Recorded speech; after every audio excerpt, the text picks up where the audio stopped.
الحمد للہ وکفا وسلام علی عبادہ الذین اصطفیٰ اما بعد۔ حضرات محترم، یہ ضروریات دین کورس کا سبق نمبر 91 ہے۔ اس کا موضوع ہے انسان کو وحی کی کیا ضرورت ہے۔ یہ اس موضوع کا پہلا حصہ ہے۔ یہ سبق 7 نکات پر مشتمل ہے۔ نمبر 1، حواس خمسہ اور عقل کا دائرہ کار۔ محترم سامعین، انسان کے پاس علم حاصل کرنے کا پہلا ذریعہ ہے حواس خمسہ، 5 سینسز: آنکھ، کان، ناک، زبان اور ہاتھ۔ آنکھ سے دیکھ کر، کان سے سن کر، ناک سے سونگھ کر، زبان سے چکھ کر اور ہاتھ سے چھو کر علم حاصل کیا جاتا ہے۔ آدمی آنکھ سے دیکھ سکتا ہے لیکن سن نہیں سکتا، ایسے ہی کان سے سن سکتا ہے مگر کسی چیز کو دیکھ نہیں سکتا۔ اسی طرح باقی اعضاء کا بھی اپنا ایک دائرہ ہے۔ اس حد کے اندر رہ کر حواس ہمیں معلومات فراہم کرتے ہیں۔ اگر کوئی شخص اپنی آنکھیں بند کر لے اور یہ چاہے کہ میں کانوں سے چیزوں کو دیکھنے لگوں تو سب اسے بے وقوف کہیں گے کہ اسے اتنا بھی معلوم نہیں کہ کان سننے کے لیے بنا ہے، دیکھنے کے لیے نہیں بنا۔ حواس خمسہ، 5 سینسز کی پرواز کچھ دور جا کر ختم ہو جاتی ہے۔ وہاں پر علم حاصل کرنے کا دوسرا ذریعہ عقل کام آتا ہے۔ مثال کے طور پر ہمارے سامنے ایک میز رکھی ہے، ہم آنکھ سے دیکھ کر بتا سکتے ہیں کہ اس میز کا رنگ کیا ہے، ہاتھ سے چھو کر بتا سکتے ہیں کہ یہ میز کھردری ہے یا ملائم، لیکن اس بات کا علم کہ یہ میز کیسے بنی، یہ بات نہ تو آنکھ سے دیکھ کر بتائی جا سکتی ہے اور نہ کان سے سن کر بتائی جا سکتی ہے، کیونکہ اس میز کے بننے کا عمل ہمارے حواس خمسہ کے دائرے میں نہیں آیا۔ اس موقع پر میری عقل میری رہنمائی کرتی ہے کہ یہ میز خود بخود وجود میں نہیں آ سکتی، اسے کسی بنانے والے نے بنایا ہے، اور وہ بنانے والا تجربہ کار ماہر بڑھئی ہے جس نے اسے اتنا عمدہ بنایا ہے۔ تو جس جگہ ہمارے حواس نے کام کرنا چھوڑ دیا وہاں عقل ہمارے کام آئی اور ہمیں ایک اور علم عطا کیا۔ نمبر 2، وحی کا دائرہ کار۔ عقل کچھ دور تک ہمارا ساتھ دیتی ہے اور پھر اس کی سرحد بھی ختم ہو جاتی ہے۔ جیسے مثلا یہ سوالات ہیں: کائنات کیوں بنی ہے؟ کائنات کا انجام کیا ہوگا؟ انسان کی پیدائش کا مقصد کیا ہے؟ انسان کو دنیا میں کیسے زندگی گزارنی چاہیے؟ کون سا کام اچھا ہے اور کون سا کام برا ہے؟ انسان ہمیشہ زندہ رہنے کی خواہش رکھتا ہے، کیا یہ خواہش پوری ہونے کی کوئی صورت ہے؟ انسان چاہتا ہے کہ جو چاہے کرے اور جو چاہے وہ ہو جائے، یہ خواہش کیسے پوری ہو سکتی ہے؟ یہ وہ سوالات ہیں جو ہماری فطرت کی گہرائیوں سے ابلتے رہتے ہیں، لیکن ان کا حل نہ تو حواس خمسہ سے ہو سکتا ہے اور نہ ہی نری عقل ان سوالوں کا جواب دے سکتی ہے۔ اللہ تعالیٰ کی بندوں کے حال پر رحمت ہے کہ انہوں نے انبیاء علیہم السلام اور وحی کا سلسلہ جاری فرمایا اور انسان کو ان سوالات کے تسلی بخش اور تفصیلی جوابات عنایت فرمائے۔ یہ وہ بھوک ہے جس کی غذا صرف پیغمبروں کا پیغام ہے اور انہی سوالات کو حل کرنا وحی کا اصل مقصد ہے۔ نمبر 3، عقل کے بے جا استعمال کی ایک مثال۔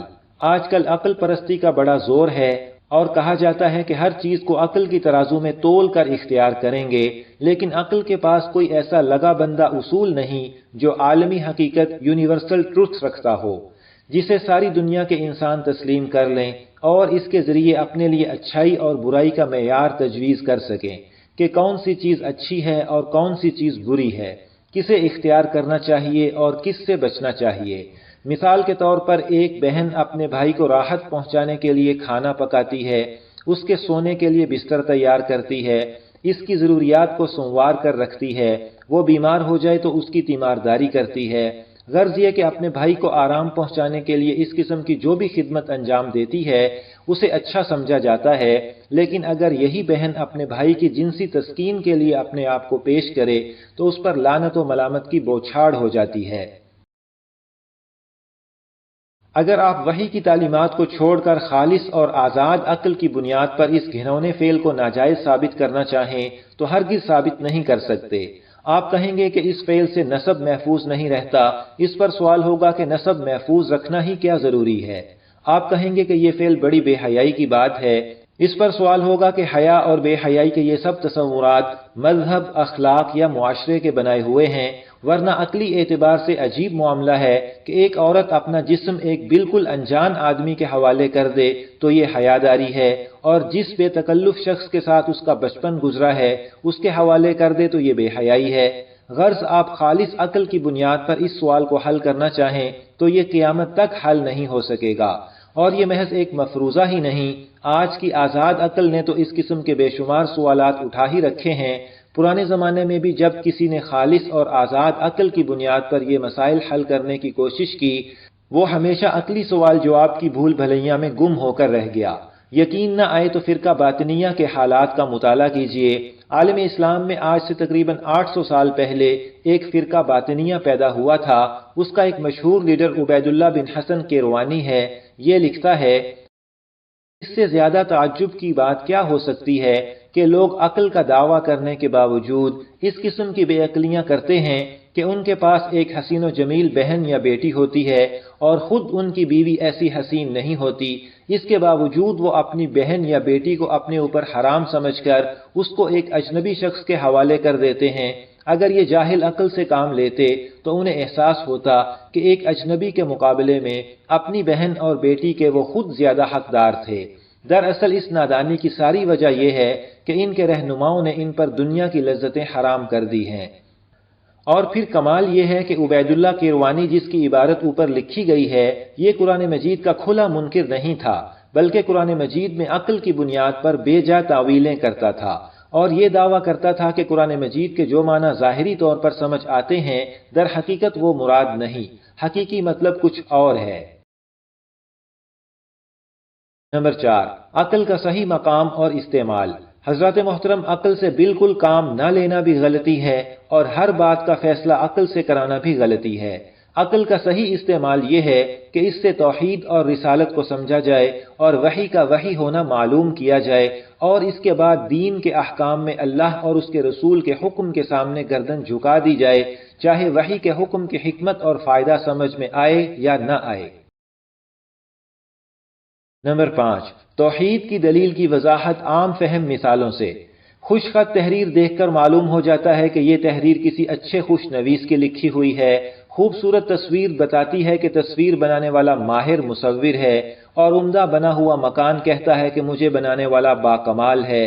ان تینوں مثالوں میں اگر کوئی یہ کہے کہ قلم خود بخود اپنے آپ سے حرکت میں آ گیا اور خوش خط تحریر لکھی گئی، اور برش اپنے آپ ہی حرکت کرنے لگا اور تصویر بن گئی، اور اینٹیں وغیرہ خود بخود آ کر ملی، مسالہ بھی خود ہی بن گیا اور مکان تیار ہو گیا، تو یہ باتیں عقل کے بالکل خلاف ہیں۔